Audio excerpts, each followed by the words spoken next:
Welcome to the Deep Dive, the show where we take a whole stack of information and pull out the key insights to get you informed fast.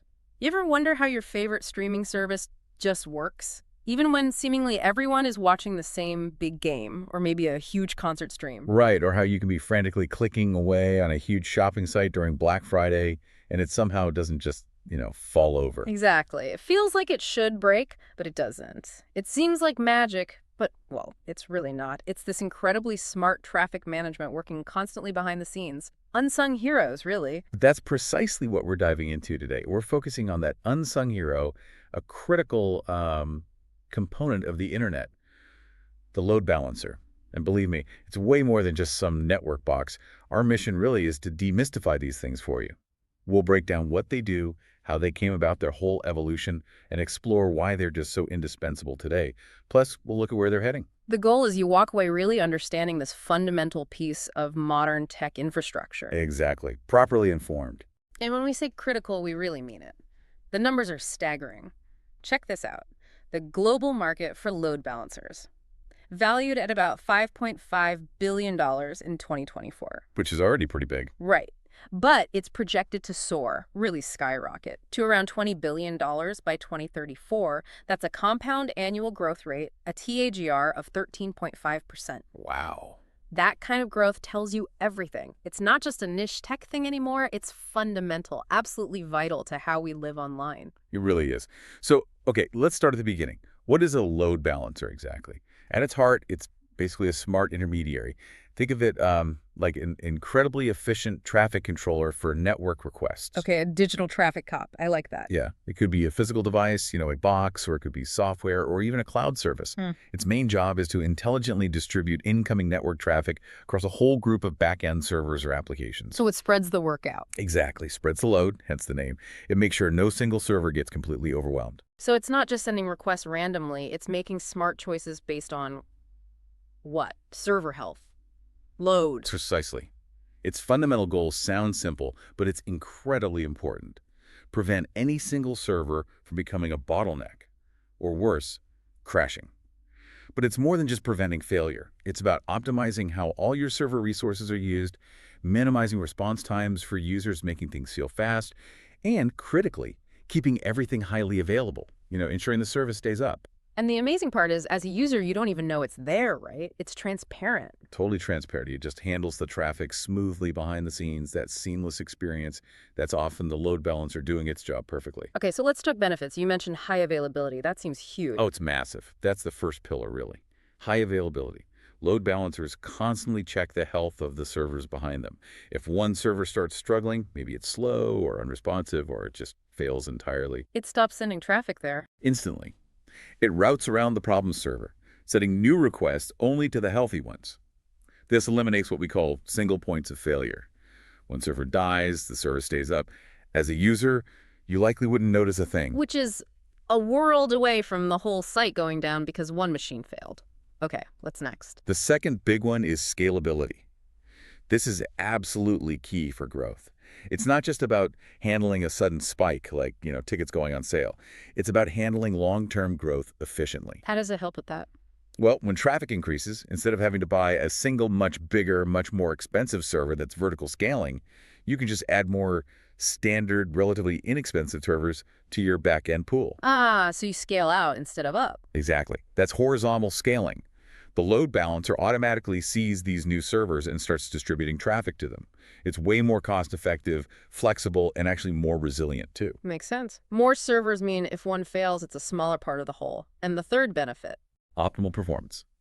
This ties back to response times. Load balancers can be configured to send requests to the server that's currently least busy or the one that's responding fastest. So it's actively trying to find the quickest path for my request. Precisely. And in today's world, milliseconds matter. Faster load times mean happier users, people stick around longer, they buy more stuff. It's not just a technical nicety. It directly impacts the business bottom line. Okay, so high availability, scalability, performance, the big three. How does it actually work? What are the moving parts inside the system? Right, so fundamentally, you can think of 5 core components working together. First, you've got the front-end configuration. The public face. Exactly. It's the entry point. It's defined by the public IP addresses, the specific network ports it listens on, and the protocols it understands, like HTTP for web, HTTPS for secure web, or lower-level TCP and UDP for other applications. All incoming requests hit this first. Got it. Then where do they go? They get directed to the backend pool. This is sometimes called the server farm, or in cloud terms, the target group.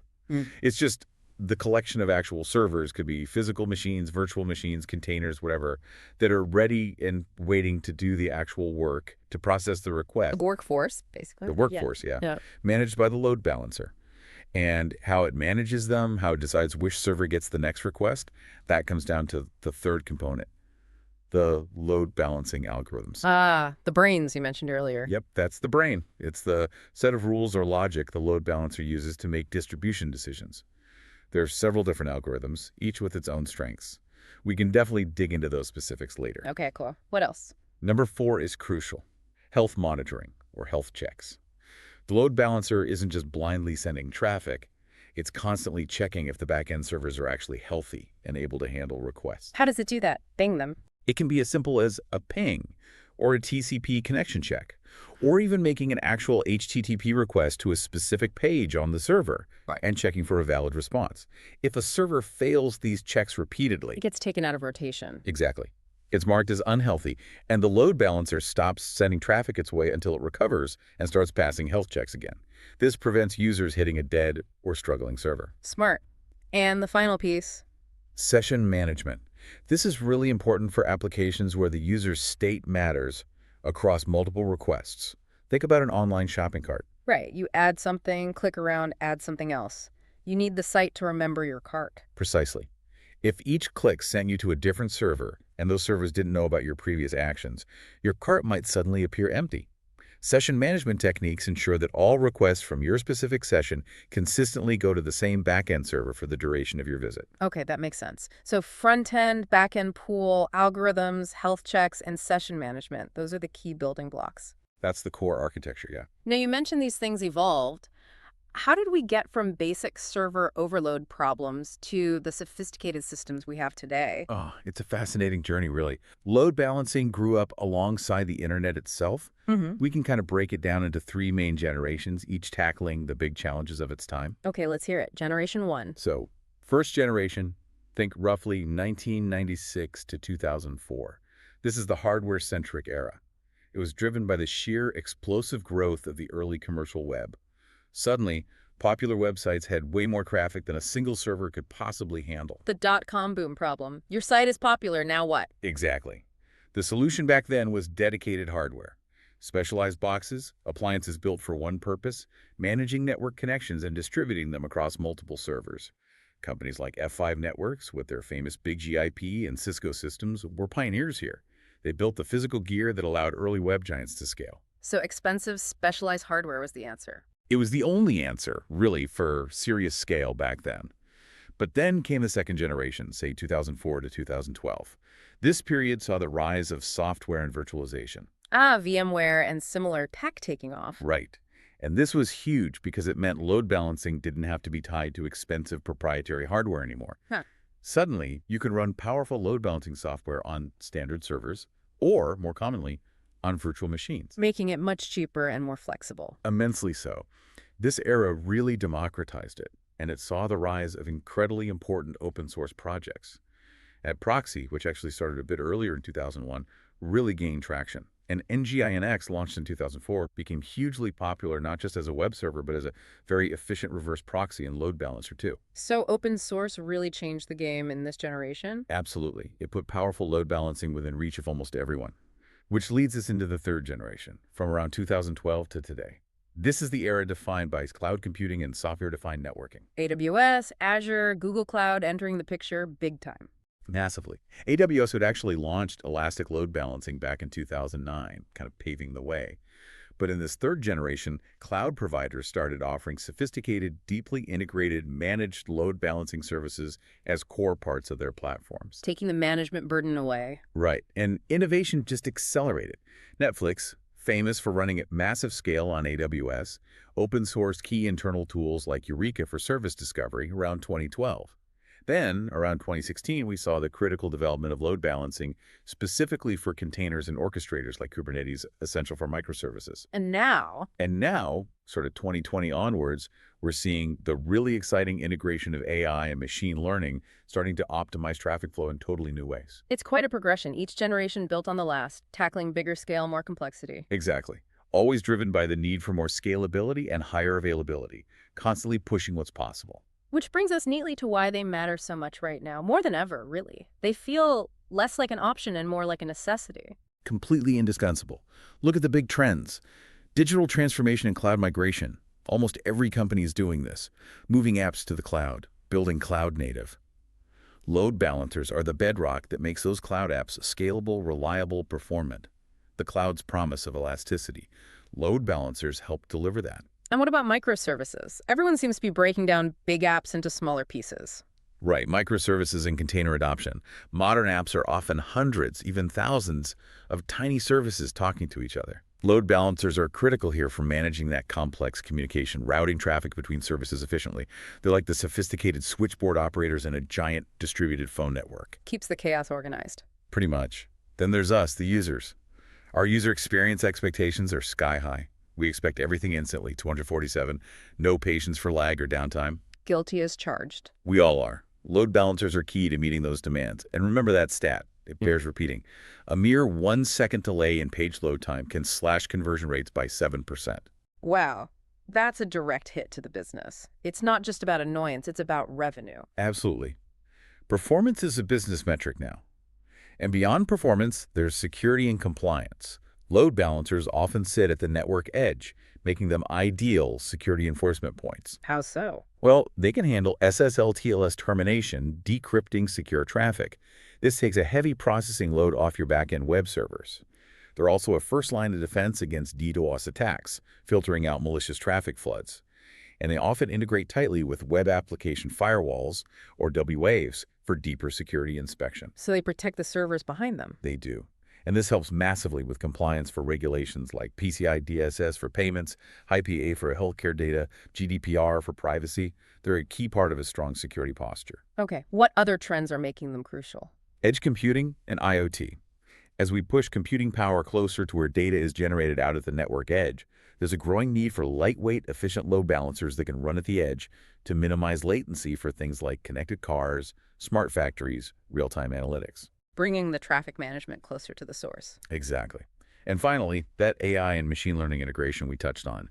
Using AI to predict traffic surges, automatically adjust routing based on real-time conditions, that's the cutting edge, making traffic management even smarter and more proactive.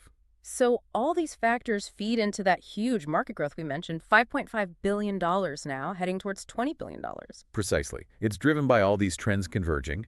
If you break down that market, software-based solutions have the biggest installed base right now because they're so flexible, but cloud deployment models, they're the fastest growing segment by far. And it's mostly big companies driving this. Large enterprises are the primary market, yes. And the biggest industry vertical using them is BFSI banking, financial services, and insurance. Makes sense, given their extreme needs for speed, uptime, and security. Geographically. North America has the largest share currently, but Asia-Pacific is pegged for the highest growth rate. Lots of digital infrastructure being built out there. Okay, let's really get under the hood now. Let's do the technical deep dive. Talk principles first. Right. So the core idea is traffic distribution, routing requests smartly. But the power comes from enabling scalability, specifically that horizontal scaling we talked about. Adding more machines, not bigger ones. Exactly. You hit a traffic spike, just add more servers to the pool, the load balancer incorporates them, it's cost-effective, fault-tolerant, way better than trying to constantly upgrade one giant expensive server, which eventually hits a wall anyway. Makes sense. What about that session management piece again? Keeping track of my shopping cart. Right. Session management, that's a classic challenge. If requests from one user bounce between servers that don't share information, the user experience breaks. So you need ways to ensure consistency. Like those sticky sessions. Yeah, session persistence or sticky sessions is one common technique. It uses things like cookies to make sure your requests always go back to the same server during your session. But there's a downside. If that server fails, your session is lost. Ah, okay. So what's the alternative? The more modern approach is often to design stateless applications. This means the servers themselves don't store any session information. Instead, that state might be stored in the user's browser, or more commonly, in a separate shared data store like Redis or Memcached that all servers can access. So any server can handle any request because the memory is stored elsewhere. Exactly. It makes the backend servers interchangeable and scaling much easier. It's a more robust architecture generally. Interesting trade-off. Now let's talk algorithms, the brains. You mentioned round robin. Yep, round robin is the simplest. Request 1 goes to server A, request 2 to server B, request 3 to server C, request 4 back to server A, and so on. Just cycles through the list. Simple, predictable, but assumes all servers are equal. Right, it doesn't account for server load or capacity. That's where least connections comes in. It's smarter. It checks which server currently has the fewest active connections and sends the new request there. Like picking the shortest checkout line at the supermarket. Perfect analogy. It dynamically balances the load based on real-time busyness. Much more efficient, usually. Okay, what else? There's weighted round robin. This lets you account for servers having different capacities. You assign a weight. Maybe a powerful server gets a weight of 3, a less powerful one gets 1. The load balancer then sends 3 requests to the powerful one for every one it sends to the weaker one, matching the distribution to their capabilities. So you utilize your hardware better. Exactly. Then there's IP hash. This one looks at the source IP address of the incoming request and uses a hash function to consistently map that IP address to the same backend server every time. Why would you do that? It's another way to achieve session persistence, especially if storing session state externally isn't feasible. It guarantees a user always hits the same server, which can simplify some application designs. Got it. Any others? One more common one is least response time. This is performance-focused. The load balancer sends a new request to the server that has been responding fastest to recent health checks or requests. It's constantly seeking out the speediest server. Okay, lots of options for the brain.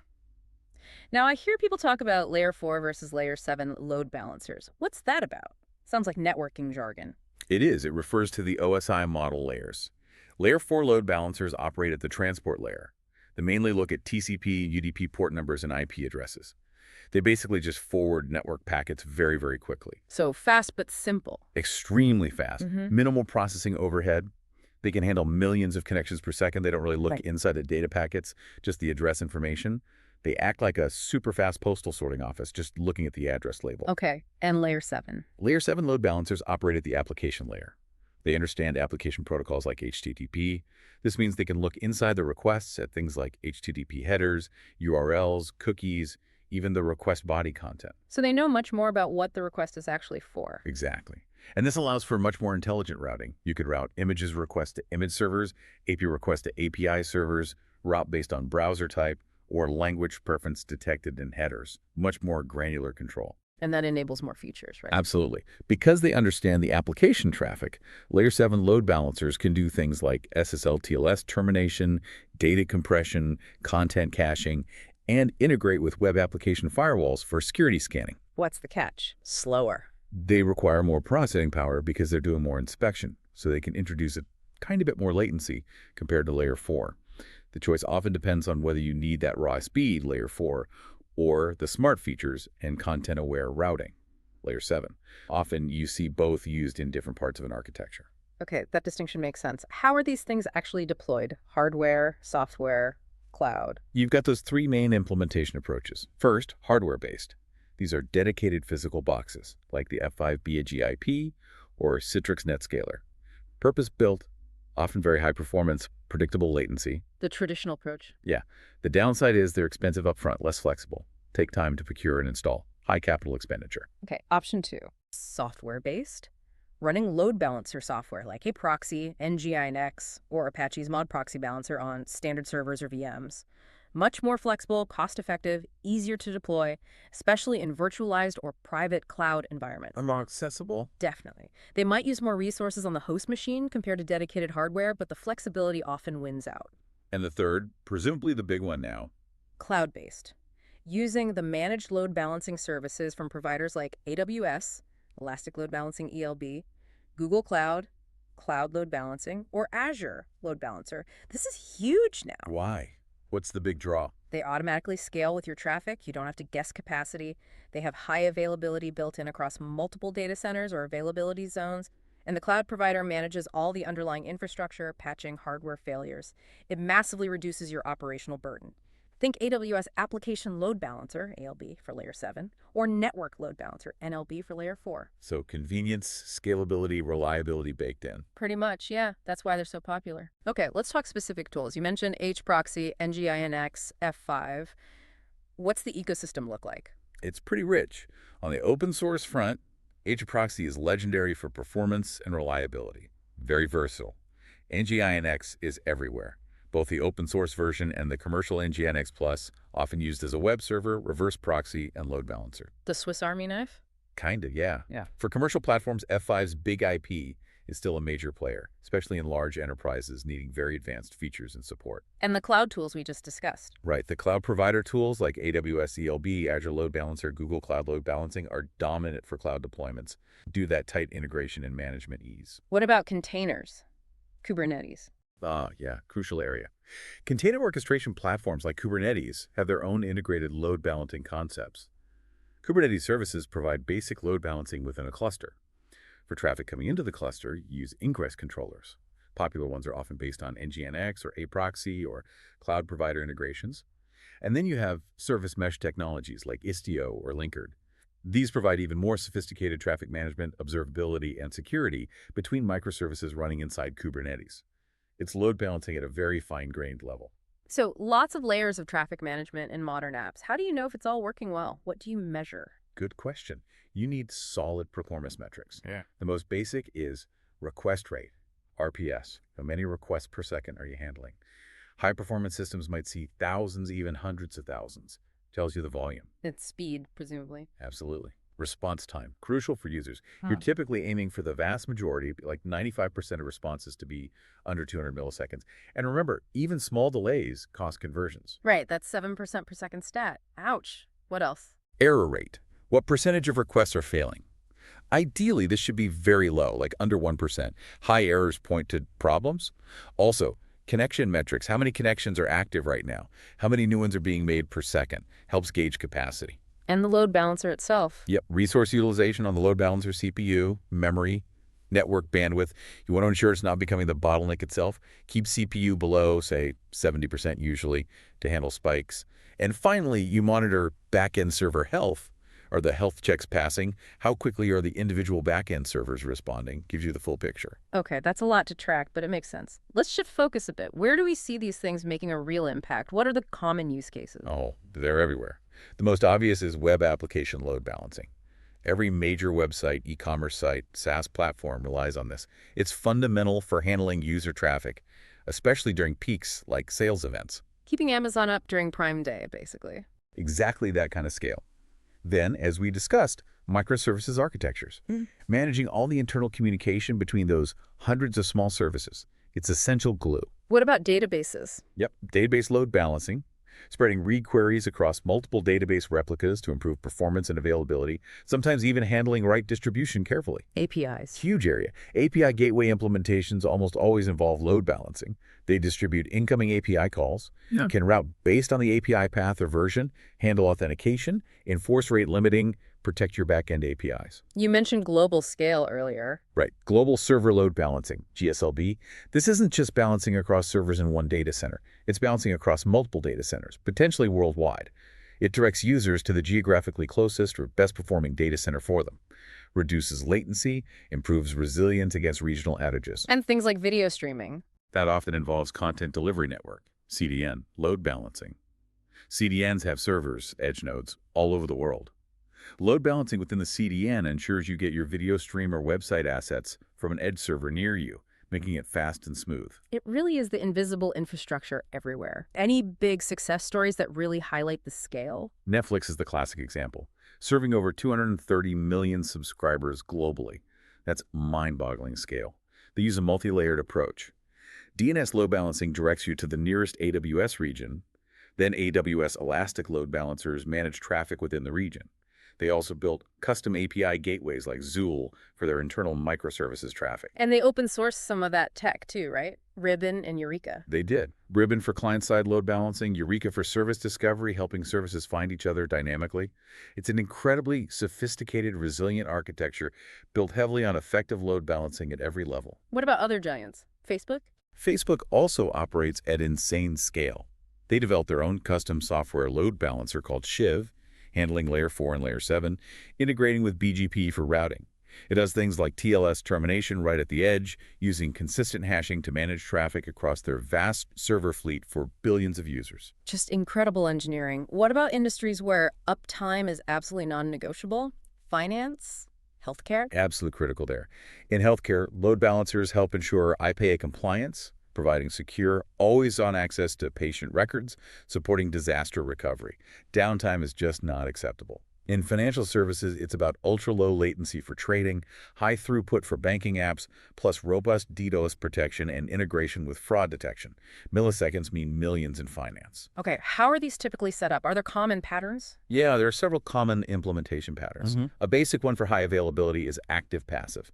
One load balancer handles traffic, active, while an identical one stands by, passive, ready to take over instantly if the active one fails. Simple redundancy. Right. For more capacity and redundancy, you use active-active. Multiple load balancers work together, simultaneously distributing traffic.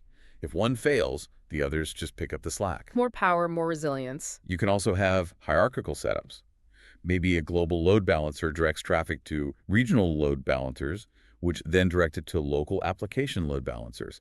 Gives you very fine-grained control. What about mixing on-premise and cloud? That's the hybrid cloud pattern, combining physical or virtual load balancers in your own data center with cloud-based services, useful for migration, disaster recovery, or bursting traffic to the cloud. And the Kubernetes way. Container orchestration integration using those ingress controllers and service meshes we talked about.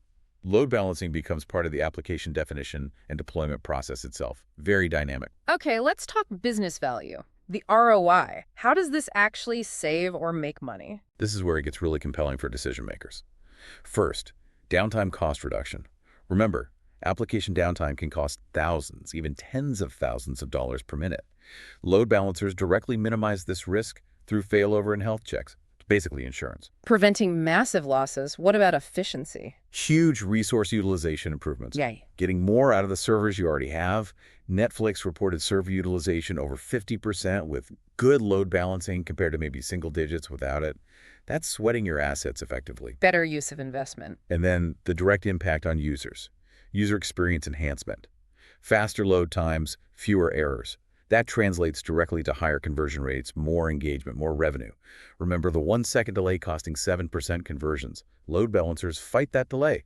Every millisecond helps. It's a revenue driver, not just a cost center. Exactly. Plus, operational efficiency gains. Automation reduces manual work for operations teams. Less firefighting, more strategic work. We're talking potentially 20–40% reduction in operational overhead related to traffic management. Frees up skilled people. Definitely. The scalability benefits mean you can grow without massive upfront costs. And security improvements reduce the risk and cost of breaches thanks to DDoS protection, WAF integration, etc. Organizations often see a 30–50% drop in related security incidents. So adding it all up. You typically see a clear return on investment, ROI, within 6 to 12 months. The benefits usually outweigh the costs pretty quickly. That's a strong case.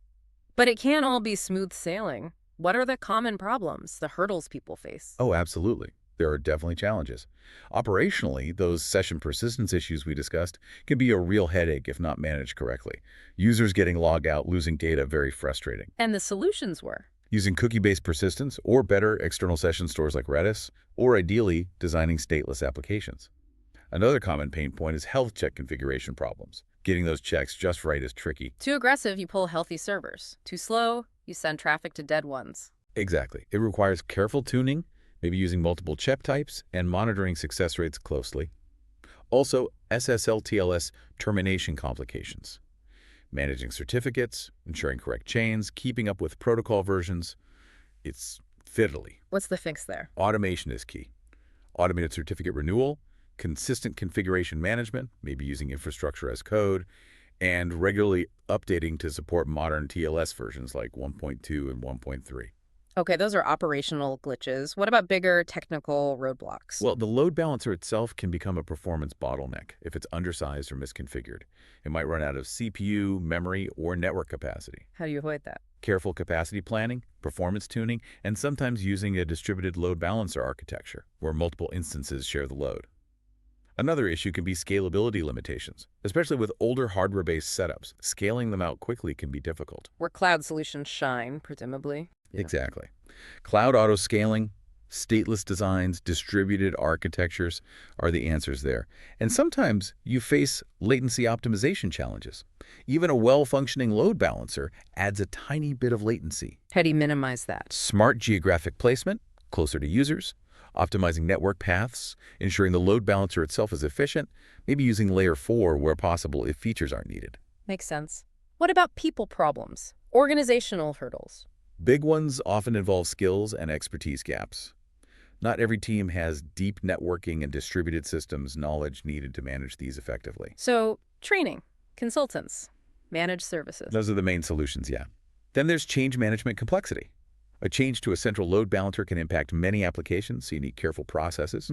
Infrastructure as code for repeatability, version control for tracking changes, thorough testing and staging environments, and solid rollback plans. And finally, the budget and resource allocation challenge, convincing finance folks it's worth the investment. Which goes back to clearly articulating that ROI we discussed, downtime costs, conversion improvements, efficiency gains. Precisely. You have to speak the language of business value. Okay, what about risk? How do you manage the risks associated with this central piece of infrastructure? Good point. First, mitigate the risk of the load balancer being a single point of failure. You must have redundancy. Active, passive, or active setups? Essential. For security risk management, you need multiple layers. Rate limiting, traffic filtering, DDoS protection services, automated certificate management, hardening the management interfaces, locking everything down. And planning for growth. Capacity planning is critical risk management. Regularly assess traffic trends, perform load tests to simulate peak events, ensure you have headroom before you need it. Don't wait for an outage to find your limits. Okay, planning, redundancy, security. Got it. Let's look forward now. The road ahead. What's next? What are the emerging trends? This is where it gets really exciting. AI-enhanced load balancing is a huge one. Using machine learning to analyze traffic patterns in real time, predict surges, and automatically optimize routing decisions way faster and more accurately than humans or static rules ever could. So, proactive, intelligent traffic shaping. Exactly. Research shows it can boost performance significantly, maybe 20–30%. It's moving from theory to practice now. Another big area is edge computing load balancing. Pushing it closer to the user. Right. Lightweight, distributed load balancing solutions designed specifically for the network edge, enabling those ultra-low latency applications for IoT, AR, VR, etc. And continuing container integration. Definitely. Container-native load balancing keeps getting tighter, better integration with Kubernetes via ingress, service meshes becoming more sophisticated, providing very fine-grained traffic control, security, and observability right within the cluster. So, based on these trends, what are the big predictions for the next 5–10 years? Well, continued cloud dominance is a safe bet. That cloud load balancer market growth, 16.9%, CAGR projected to $50 billion by 2035 speaks for itself. More workloads moving to cloud, more reliance on managed services. And software continuing to eat hardware's lunch. The shift to software-defined solutions will absolutely continue. Flexibility, automation, cost unstacked. It's compelling. And that AI integration. It'll likely become table stakes within 3 to 5 years.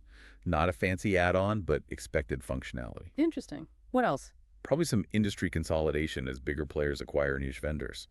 The convergence of 5G and edge computing will massively boost demand for low-latency edge load balancing. Serverless computing will drive new requirements around API gateways and event-driven routing. Anything more bleeding edge?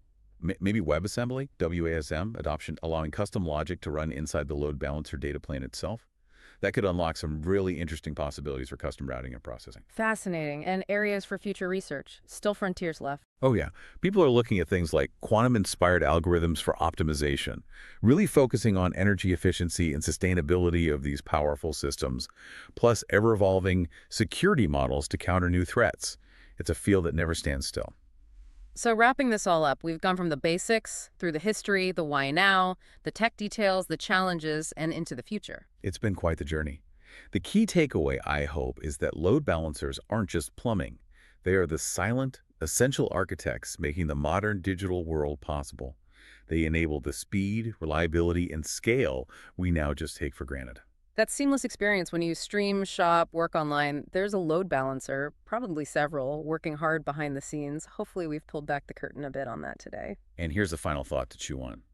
As our digital world gets denser, more intelligent, more distributed, if load balancers are already starting to predict traffic and optimize automatically using AI, how long until they become truly autonomous? Self-healing networks that anticipate what we need digitally, maybe even before we consciously know it. Wow. That opens up a whole world of possibilities and maybe some new questions and challenges too. Definitely something to think about. So the next time you hit play or buy now and it just works, maybe give a little nod to the unseen load balancer doing its job. We hope this deep dive makes you appreciate that hidden infrastructure just a little bit more. You might not look at a loading spinner quite the same way again.